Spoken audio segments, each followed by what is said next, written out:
Hi friends, welcome back to ఇది మన channel 2.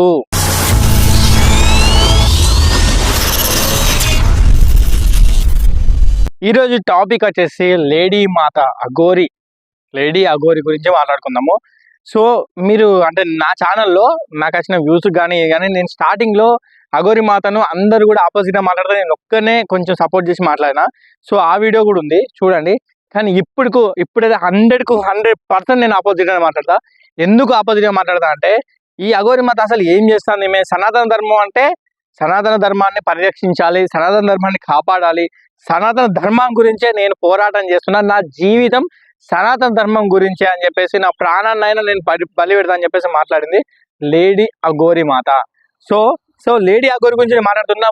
నువ్వు ఈ వీడియో చూసినా మంచిగా లేడీ అఘోరి మాత నేను నీకే చెప్తున్నా.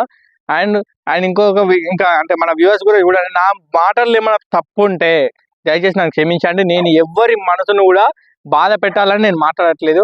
నేను ఎందుకు ఇట్లా మాట్లాడుతున్నా అంటే, అఘోరి అనే మాట సర్వేశ్వరునికే అంకితం అంట. సో అట్లాంటి సర్వేశ్వరుని భోలాశంకరుని యొక్క భక్తులలో ఒకలైనటువంటి అఘోరీలు బాధపడేలాగా చేస్తుంది ఈ అఘోరి మాత. ఏంటి అంటే, సనాతన ధర్మాన్ని కాపాడాలంటే చేరదీసిన ఒక కుటుంబం నుంచి ఒక అమ్మాయిని తీసుకుని పోవడమా, చేరదీసిన ఒక కుటుంబ సభ్యుల్ని మోసం చేయడమా, వాళ్ళ మీదనే పగ పెంచుకునేటట్టు అమ్మాయిని మార్చుకోవడమా? ఏది సనాతన ధర్మం? ఇదాని సనాతన ధర్మం. ఒక కుటుంబం నుంచి ఆడపిల్లని దూరం చేసినావు, ఆ ఆడపిల్లని నువ్వే కావాలంటుందంట. అలా తండ్రి చూసిండంట నువ్వేదో చేసినావని. అంటే ఒక పూజ దగ్గర కూర్చోబెట్టి, ఓ పూజ ముందు కూర్చోబెట్టి ఆమెకి ఏదేదో చేసేసి, ఏదేదో మాటలు అనిపించేసి ఆమెని నీ మాయలో పడేలాగా చేసినావు. లేకపోతే ఆమంతా వాళ్ళ కుటుంబీలు చెప్తుంటే ఫ్రెండ్స్ ఎంత బాధ అనిపించిందంటే, ఆ వీడియో మీరు చూడండి, యూట్యూబ్లో ఉంటుంది. ఆ అమ్మాయి వాళ్ళ కుటుంబీకులు ఏడిస్తున్నారండి. ఆ అమ్మాయి ఎంత పాజిటివ్ ఉంటుందంటే తెలుసా, వాళ్ళ డాడీ కొంచెం అంటే వాళ్ళ డాడీ డ్రెస్సెస్లో కానీ అందరు కూడా ఇంత ఆమె లెవెలే వేరే అంట. అట్లాంటి అమ్మాయి అఘోరిగా మారాలనుకుంటుందా? కొన్ని అఘోరి సేవకురాలుగా మారాలనుకుంటుందా? పోనీ ఈ అఘోరి మాత సేవకురాలుగా మారాలనుకుంటుందా? ఎంత ఘోరం అది! అట్లాంటి అమ్మాయిని మార్చేసిందనే అనుకుంటారు.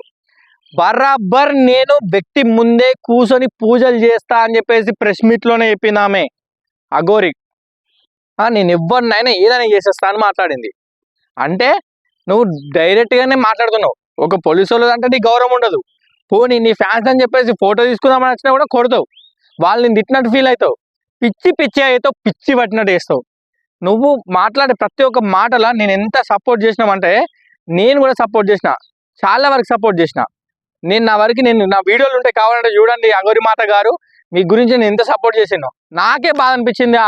కన్న తండ్రి మాటలు, వాళ్ళ వేదన, వాళ్ళు మాట్లాడుతుంటే రామ్మ వచ్చేసే మా దగ్గరికి వచ్చేసా అని వాళ్ళ తండ్రి మాట్లాడుతుంటే నేను తల గుద్దుకొని నేను అనిపోతా, కానీ నేను నీ దగ్గర రాను, నేను అఘోరి మాత దగ్గరనే ఉంటా, నేను అఘోరిగా మారిపోతా. అంతలా మార్చేస్తావా ఆడపిల్లని? ఇదా నీ సనాతన ధర్మం?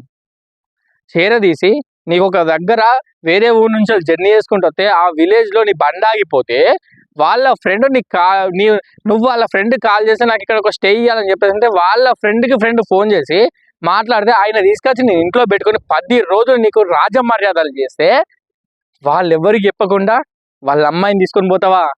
పోనీ నీ దగ్గరికి వచ్చేటట్టు చేసుకుంటావా? ఆ అమ్మాయి తనంతటా తానే ఇష్ట ప్రకారంగా వచ్చింది, నాకేం సంబంధం లేదని మాట్లాడుతున్నావు అనుకో. ఒకనొక క్షణం నీ మాట అంటే ఆమెకు వేదం, నీ మాట అంటే ఆమెకు సర్వమైనప్పుడు, అమ్మ తల్లి అఘోరి అనేది అంత చిన్న విషయం కాదమ్మా, నువ్వు మీ కన్న తల్లి దగ్గరనే ఉండు, నేను ప్రతి సంవత్సరం నీ దగ్గరికి వస్తానమ్మా, నువ్వు ఏ సేవలు చేసుకోవాలని నాకు చేసుకోవచ్చు అని ఒక భక్తురాలకి నువ్వు చెప్పుకోలేవా? దండం పెట్టి చెప్తున్నా అఘోరి మాత, నీకు దండం పెట్టి చెప్తున్నా, ఆ ఆడపిల్లని ఆ కుటుంబీలకు అప్పచెప్పు. వాళ్ళకు కడుపు కోత అనేది ఉండకుండా అయ్యో. ఆ తల్లిదండ్రుల మనసు వేదన ఎంత వేదన ఉంటుందో నువ్వు అర్థం చేసుకో. చిన్నప్పటి నుంచి కని పెంచి అల్లారు ముద్ద పెంచి ఒక అయ్య చేతిలో పెట్టాలనుకున్న ఆడపిల్లను నువ్వు ఇట్లా తీసుకుపోవడం కరెక్ట్ కాదు. నీకు రూల్స్ తెలియదు, రెగ్యులేషన్ తెలియదు, నీకు ఏం తెలియదు. నీకు దండం పెడతా, తీసుకుపోయి వాళ్ళ అమ్మా నాన్నలకు అప్పయింపు, వాళ్ళ కడుపు కోతను దూరం చేయమని ఏ సనాతన ధర్మం చెప్పలేదు.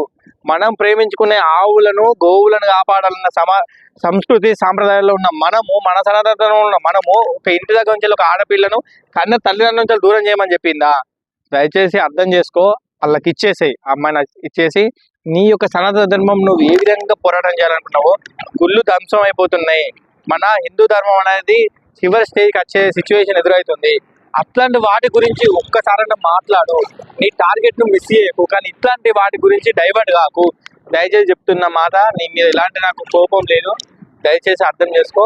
నేనేమన్నా నీ మనసుకు బాధ పెట్టాలనే ఉద్దేశం ఏమన్నా ఉంటే నన్ను క్షమించు, నీ పాదాలకు వందనాలు. కాకపోతే నువ్వు చేసిన కొంచెం నాకు మిస్టేక్, నువ్వు మంచి చేసినప్పుడు నేను పొగిడినా, నాకు ఇట్లా చేసిన కరెక్ట్ అనిపించలేదు కాబట్టి నేను ఇట్లా అనడం జరిగింది. So this is my opinion. ఎవరికైనా మనోభావాలు దెబ్బతింటే నన్ను మాత్రం క్షమించండి. నేను చెప్పిన దాంట్లో తప్పు ఉంటే మాత్రం ఏదైనా కామెంట్ చేయండి అని క్షమించండి.